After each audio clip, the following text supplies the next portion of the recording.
दो जोड़ी में बेटी। पूजा के घर में आज काफी चहल पहल थी, क्योंकि आज पूजा को देखने के लिए लड़के वाले जो आने वाले थे। सभी लोग काम में व्यस्त थे। तभी पूजा का भाई विराट आता है और अपनी पत्नी नेहा से कहता है, नेहा, घर में सारी तैयारी हो गई है ना? अभी कुछ ही देर में लड़के वाले आते होंगे। पूजा को तो अच्छे से तैयार कर दिया है ना? हाँ जी, पूजा क्या तैयार होगी, वो महारानी अभी तक ऑफिस से घर ही नहीं आई है। अब जब घर आएगी तभी तो उसको तैयार कराऊंगी ना। क्या पूजा अभी तक घर नहीं आई? उसे किसी ने बताया नहीं था कि आज उसे देखने के लिए लड़के वाले आ रहे हैं? अरे बताया था, लेकिन आपकी बहन के नखरे तो अलग ही हैं। उससे छुट्टी लेने को बोलो तो कहती है मेरे ऑफिस की तरफ से मुझे छुट्टी नहीं मिल रही। अब उसे शादी भी करनी है और छुट्टी भी नहीं करनी, तो ऐसे तो नहीं हो सकता ना। अरे क्या शोर मचा रखा है घर में। माँ देखो ना, आज पूजा को देखने लड़के वाले आ रहे हैं, लेकिन पूजा है कि अब तक घर ही नहीं आई। अब आप ही उसे फोन करके घर बुलाओ। विराट की बात सुनकर सुमित्रा पूजा को फोन करने ही जाती है, तभी वहाँ पूजा आ जाती है। पूजा को देखकर विराट कहता है, रहने दो माँ, फोन मत करो पूजा को। अरे लेकिन क्यों, देखा है समय कितना हो रहा है। हाँ माँ, दिखा है, और अभी ज्यादा समय नहीं हुआ है, दोपहर के सिर्फ 2 बज रहे हैं। हाँ तो अरे 2 काम होते हैं क्या? लड़के वाले का समय है 2 बजे का, तो वो लोग आते ही होंगे। बहू जा जाकर पूजा को तैयार करते। जी माँ जी। पूजा चलो मेरे साथ। पूजा अपनी भाभी के साथ कमरे में जाती है।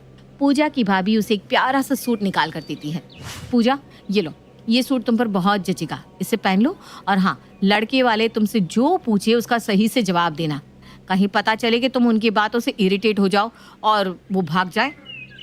भाभी, लड़की वालों से मैं इरिटेट तो तब होंगी ना जब मेरा उनसे रिश्ता पक्का होगा। लोगों को लगता है कि मैं शादी नहीं करना चाहती। अब उन्हें कौन समझाए कि मेरी शादी क्यों नहीं हो रही। ऐसे नहीं बोलते नेहा। चलो अब जल्दी से रेडी हो जाओ, चलो। जहाँ नेहा पूजा को तैयार कर रही थी, वहीं पूजा को देखने लड़के वाले आ जाते हैं। आइए आइए बहन जी, आइए आइए। यहाँ तक पहुँचने में कोई तकलीफ तो नहीं हुई ना? नहीं नहीं, तकलीफ तो नहीं हुई, पर आपका एरिया है बहुत अंदर। मतलब अगर किसी को एड्रेस ढूंढते हुए गुस्सा भी आ जाएगा ना तो आपके घर आते आते उसका गुस्सा भी शांत हो जाएगा, पर आपका घर नहीं आएगा। और अगर तकलीफ भी हो जाए तो वो भी यही कहेगा कि भाई तकलीफ नहीं हुई। जी क्या मतलब? अरे कुछ नहीं बहन जी, वो क्या है ना, इनकी आदत है ऐसे ही बोलने की, इसलिए इनकी बातों पर ज्यादा ध्यान ना दे। लड़के वालों की ऐसी अटपटी बातें सुनकर सुमित्रा कंफ्यूज थी, लेकिन उनकी बातों को काटते हुए वो उन्हें घर में बिठाकर खूब खिलाती पिलाती हैं। बहन जी, खाना पीना तो होता रहेगा, इसलिए पहले वो काम करते हैं जिसके लिए हम यहाँ आए हैं। जरा आप पूजा को तो ले आओ, हम भी तो देखें पूजा बेटी को। हाँ हाँ क्यों नहीं। बहू जा जाकर पूजा को ले आ। सुमित्रा की बात सुनकर नेहा पूजा को लेकर आती है। पूजा को देखते ही लड़के वाले उसे पसंद कर लेते हैं। बहन जी, लड़की तो हमें बहुत पसंद है, हमारी तरफ से ये रिश्ता पक्का ही समझो। अरे वाह वाह वाह, ये तो बहुत अच्छी बात है। विराट जरा मिठाई लेकर इनका मुंह भी तो मीठा करवा दे। हाँ बहन जी, वो तो हम कर ही लेंगे, लेकिन फिलहाल हम मुद्दे की बात कर ले। मुद्दे की बात क्या मतलब? मतलब ये कि अब लेन देन की बात कर लेते हैं। लड़की की माँ की पूरी बात खत्म भी नहीं होती कि विराट गुस्से में बोल पड़ता है। ये आप क्या कह रही हैं? अरे हम बहुत नेक और साफ दिल के इंसान हैं। हमने ना तो दहेज लिया है और ना ही हम दहेज देंगे। आपको पता है दहेज लेना कितना बड़ा पाप है? हम नहीं देंगे दहेज, हम तो दहेज के खिलाफ है। क्यों माँ? हाँ बिल्कुल, अगर आपने हमारे सामने दहेज की बात भी की ना तो हम पुलिस को बुलाकर FIR दर्ज करवा देंगे। अरे बड़ी ही अजीब किस्म की औरत हैं आप। हमने आपसे दहेज थोड़ी ना मांगा है। अरे हम तो बस ये कहना चाहते हैं कि हमारे भी रिश्तेदार हैं, उन्हें भी जवाब देना पड़ता है। अंकल जी, अगर आपके रिश्तेदार हैं ना तो रिश्तेदार हमारे भी हैं। सही कह रहा है मेरा बेटा। अरे हमने भी तो अपना बेटा भी आए, हम भी अपने घर में बहू लेकर आए, लेकिन दहेज के नाम पर 1 रुपया नहीं लेकर आए। और आप है कि हमसे दहेज ले रहे? हम दहेज के खिलाफ हैं। अगर आपने दोबारा दहेज की बात करी तो हमसे बुरा कोई नहीं होगा। हाँ तो ठीक है, आप अपने पैसों को अपने पास ही रखिए और अपनी बेटी को भी। हमें आपकी लड़की से अपने लड़के की शादी नहीं करवानी, जहाँ बात बात पर पुलिस की धमकी मिले। चलिए जी, चलो बेटा। इतना बोलकर लड़के वाले वहाँ से चले जाते हैं। देखा, मैंने कहा था ना, मेरा हाफ डे लेने का कोई फायदा नहीं है, इसलिए मैं छुट्टी नहीं करती। अरे छुट्टी करने का कोई फायदा भी तो हो। और शादी के लिए हाँ करने का फायदा तो तब होगा ना जब किसी लड़की को भैया और माँ टिकने देंगे। कोई भी लड़के वाले आते तो भैया और माँ खुद को दहेज के खिलाफ दिखाकर उन्हें भगा देते हैं। अगर ऐसा ही करते रहे तो हो चुकी मेरी शादी। अरे तो क्या गलत बोल दिया? तुझे पता नहीं दहेज लेना कितना बड़ा पाप है? जितना बड़ा जुल्म दहेज लेना है ना, उतना बड़ा जुल्म दहेज देना भी होता है। इसलिए ना तो हम जुर्म करेंगे और ना ही जुर्म के भागीदार बनेंगे। तो मेरी कमाई से उनको दहेज दे देते। पूजा अपने भाई और माँ के आगे कुछ नहीं बोल पाती और वहाँ से चली जाती है। समय गुजरता है और गुजरते समय के साथ एक बार फिर पूजा को देखने के लिए राहुल और राहुल की फैमिली आती है। पूजा तो तैयार हो गई? अरे तैयार तो तब होंगी ना जब आप यहाँ से जाएंगी। और मैं आशा करती हूँ कि इस बार आप इन लड़के वालों के आगे ड्रामा नहीं करेंगे। विराट पूजा की बात का कोई जवाब नहीं देता और वहाँ से चला जाता है। ये देखकर पूजा दुखी हो जाती है, लेकिन पूजा की भाभी नेहा उसके कंधे पर हाथ रखती है और उसे दिलासा देते हुए कहती है, पूजा तुम चिंता मत करो, इस बार तुम्हारा ये रिश्ता मैं करवाऊंगी, क्योंकि इस बार ना तो माँ जी की चलेगी और ना ही विराट की। अगर कोई बोलेगा तो सिर्फ मैं बोलूंगी। लेकिन भाभी कैसे? आप तो जानती है ना शादी में थोड़ा बहुत लेन देन चलता रहता है। अरे मेरी प्यारी ननद, आप चिंता मत करो, मैं हूं ना। एक बार फिर नेहा पूजा को लेकर लड़के वालों के सामने जाती है और इस बार भी पूजा को राहुल और राहुल की फैमिली पसंद कर लेते हैं। बहन जी, पूजा बेटी तो हमें बहुत पसंद आ गई। बताइए शादी की डेट कब की रखनी है? अरे डेट तो फिक्स होती रहेगी, पर इससे पहले आप मुंह मीठा करो। वो भी कर लेंगे, पर सुमित्रा बहन, आपको हम ये बताना चाहते हैं कि मेरा राहुल मेरा इकलौता लड़का है। आपकी लड़की को कभी किसी चीज़ की कमी नहीं होगी। भगवान की कृपा से हमारे घर में किसी चीज़ की कमी नहीं है और हमें आपसे कुछ चाहिए भी नहीं। लेकिन हमारे जो रिश्तेदार हैं ना, बड़े ही मुंह फट लोग हैं, तुरंत पूछ लेते हैं कि बेटे को ससुराल से क्या मिला। तो आप कहना क्या चाहती हैं? यही कि हमें आपसे ज़्यादा कुछ नहीं चाहिए, बस कुछ चीज़ दे दीजिएगा, क्योंकि हम भी ना दहेज के खिलाफ है। फिर भी लोगों को दिखाने के लिए कुछ तो लड़की वालों की तरफ से आना चाहिए ना। ये आप क्या बोल रही हैं? आप दहेज मांग रही हैं? अरे नहीं नहीं नहीं, मैं दहेज नहीं मांग रही हूँ। मैं बस सोफ़ा, फ्रिज, अलमारी और टीवी मांग रही हूँ, ताकि कल को हमें कुछ सुनने को ना मिले। विराट और सुमित्रा कुछ बोलते उससे पहले ही बीच में नेहा बोल पड़ती है। अरे वाह, कितनी अच्छी सोच है आंटी जी आपकी। भगवान आपकी जैसी सोच हर किसी को क्यों नहीं देता। देखिए, आप दहेज भी नहीं मांग रही।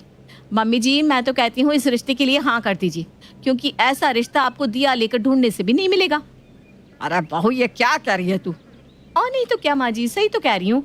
आंटी जी, आपको पता है, बेटा ये क्या कर रही है? इसका मुंह बंद करवाना पड़ेगा।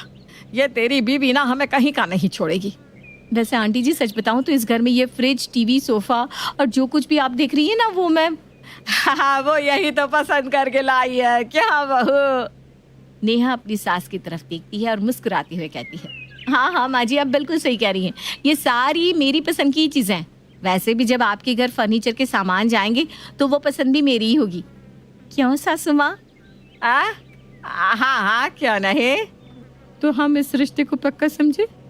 मेरी तरफ से तो हाँ है, पूजा की तरफ से भी हाँ, विराट की तरफ से भी हाँ, और समझो माँ जी आपकी भी हाँ ही है ना। बता दीजिए।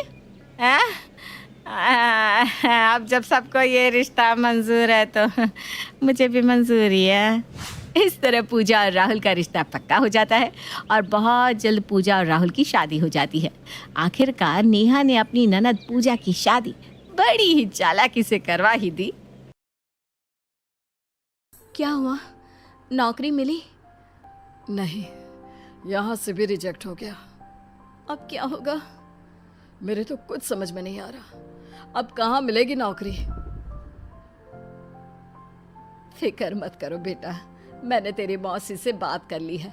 तेरे मौसी जी की कंपनी में तेरी नौकरी पक्की हो गई है और अब तुम दोनों मौसी के साथ ही रहना। अरे माँ, आपने मौसी से क्यों मदद मांगी? मुझे रिश्तेदारों के एहसान लेना पसंद नहीं है। अरे बेटा, रिश्तेदार होते ही इसीलिए हैं कि जरूरत में एक दूसरे के काम आए।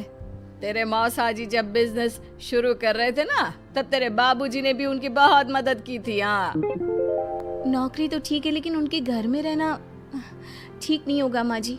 हम शहर में किराए का मकान ढूंढ लेंगे। माया ने जोर देकर कहा है, कि तुम दोनों उसके साथ रहो। कह रही थी कि इतना बड़ा घर होते हुए भी बच्चे किराए का मकान लेकर रहेंगे, उसे बहुत बुरा लगेगा। शादी के कुछ ही महीने बाद रोहन की नौकरी चली गई। ऐसे में माँ ने रोहन की अमीर मौसी माया से मदद मांगी। रोहन और प्रिया दोनों ही मौसी का एहसान नहीं लेना चाहते थे, लेकिन मजबूरी में वो मान गए। अरे आ गए तुम दोनों। प्रणाम मौसी। थैंक यू मौसी, आप हमारी इतनी मदद कर रही हैं। अरे इतनी बड़ी फैक्ट्री है, इतना बड़ा बंगला है, इतना पैसा है, तो तुम्हारी मदद तो कर ही सकते हैं ना। जी जी। देख, तू कल से ऑफिस ज्वाइन कर ले। और बहू, मैंने तुम्हारा कमरा रेडी करवा दिया है और तुम्हारे ससुराल से अच्छा कमरा है। अटैच बाथरूम भी है। थैंक यू मौसी जी। रोहन नौकरी शुरू होते ही खूब लगन और मेहनत से काम में जुट गया।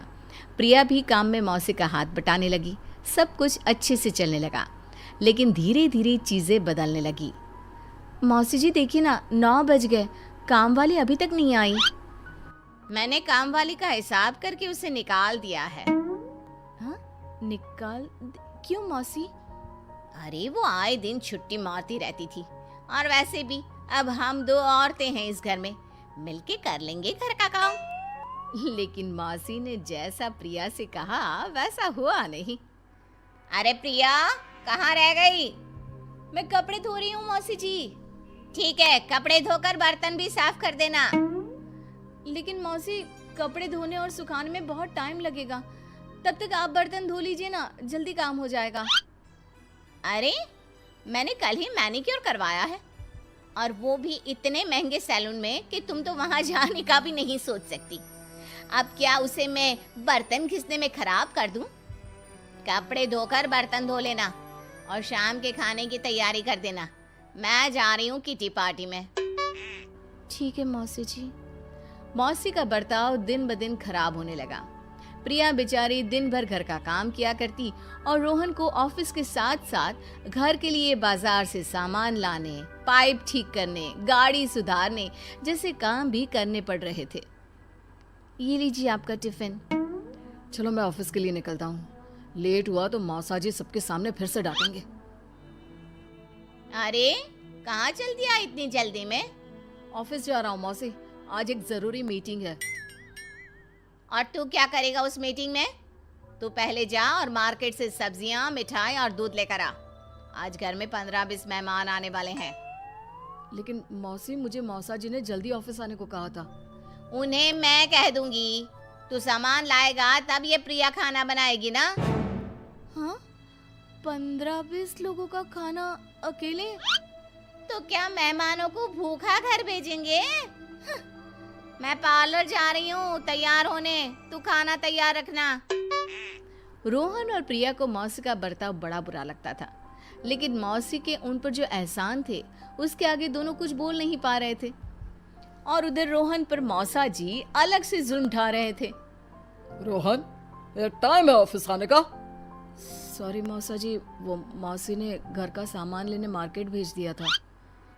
मेरे ऑफिस में ये बहाने नहीं चलेंगे। तुम्हारी नौकरी सिफारिश से लगी है, लेकिन चलेगी सिर्फ मेरा ऑर्डर मानने से, समझे? जी सॉरी मौसा जी। ये मौसा मौसा क्या लगा रखा है? ये ऑफिस है और मैं तुम्हारा बॉस। जी सॉरी बॉस। अब जाओ, मेरी कार सर्विसिंग करवा के ले आओ। मैं? नहीं तो क्या मैं? लेकिन मैं इस कंपनी का मैनेजर हूँ। तुम्हें मैनेजर मैंने बनाया है, इसलिए जो मैं कहता हूँ वो करो, वरना निकल जाओ यहाँ से। ठीक है मौसा जी, अब मेरा मतलब बॉस। इतनी बेइज्जती अब रोहन और प्रिया को बहुत चुभ रही थी। सुनिए, घर का काम तो ठीक है, लेकिन बात बात पर मौसी के ताने मुझसे सहन नहीं होते। मेरी भी यही हालत है। मैनेजर हूँ, लेकिन मौसा जी मुझसे नौकरों वाले काम करवाते हैं और बात बात पर उल्टा सीधा बोलते हैं। अरे बहू, तू यहाँ कमरे में आराम फरमा रही है, बर्तन कौन धोएगा? और रोहन, वो लॉन्ड्री वाला तेरे मौसा जी के कपड़े नहीं लाया ड्राई क्लीनिंग से, जा जल्दी से लेकर आ। ठीक है मौसी। और ठीक से गिन के लाना, इतने महंगे सूट हैं कि तूने तो कभी देखे भी नहीं होंगे। आप माँ जी से बात कीजिए ना, उन्हें बताइए मौसी क्या कर रही हैं। क्या फ़ायदा, माँ मौसी से लड़ाई करेगी और मेरी नौकरी चली जाएगी। इससे अच्छा है कि मैं नई नौकरी के लिए इंटरव्यू दे दूँ और फिर हम यहाँ से चले जाएंगे। एक दिन मौसा जी बड़े हैरान परेशान घर लौटे। माया, माया, माया, हम बर्बाद हो गए। क्या हुआ? बिजनेस में भारी नुकसान हो गया, हमारे पास कुछ भी नहीं बचा। अब क्या होगा? मैंने फैक्ट्री, ऑफिस सब पर लोन लिया था। बैंक ने हमारे खाते भी सील कर दिए। तो अब घर कैसे चलेगा? घर रहेगा तो चलेगा ना, घर भी सील होने वाला है। और हम कहाँ जाएंगे? क्या हुआ, आप लोग इतने परेशान क्यों दिख रहे हैं? मौसा जी को बिजनेस में बहुत नुकसान हो गया है, घर ऑफिस सब बिक गया है। हम तो कहीं के नहीं रहे। मौसी, मौसा जी, मुझे आपसे कुछ बात करनी है। अब तुम्हें क्या बोलना है? दरअसल मुझे ऑफिस का काम जम नहीं रहा था, तो मैंने दूसरी कंपनी में इंटरव्यू दिया था। मेरी नौकरी लग गई है, वो लोग रहने के लिए घर भी दे रहे हैं। हाँ हाँ, चले जाओ। हमने तुम्हारे साथ जैसा बर्ताव किया उसी की सजा दे रहा है भगवान। मैं कोई छोटी मोटी नौकरी ढूंढ लेता हूँ। मैं भी कोई काम कर लूंगी, किसी तरह जीना तो पड़ेगा ना। आप क्यों काम करोगे? तो रहेंगे कहाँ, खाएंगे क्या? आपने सुना नहीं, रोहन को जॉब के साथ घर भी मिला है, तो आप हमारे साथ ही रहेंगे ना। और सैलरी भी बहुत अच्छी है, तो आपको काम करने की ज़रूरत नहीं। आप बस आराम कीजिए, मैं और प्रिया आपका ख्याल रखेंगे। तुम दोनों किस मिट्टी के बने हो? हमने तुम्हें इतना परेशान किया और फिर भी तुम हमारे लिए इतना सोच रहे हो। रिश्तेदार तो होते ही एक दूसरे की मदद के लिए है ना। तुम बिल्कुल अपने पिता पर गए हो। मुझे माफ कर दो, मैंने तुम्हारे साथ बहुत बुरा किया। मुझे भी माफ कर दो बच्चों। बच्चों से भी भला बड़े माफ़ी मांगते हैं क्या? चलिए, हम नए घर में नई जिंदगी शुरू करने की तैयारी करते हैं। हाँ, मुझे पैसों का बहुत घमंड था, तो भगवान ने उसे चूर चूर कर दिया, लेकिन साथ में एक मौका भी दिया है। अब मैं अपनी हर गलती सुधार लूंगी। और मैं भी। इस तरह मौसा और मौसी को ठोकर खाकर ही सही, पर अकल तो आ गई।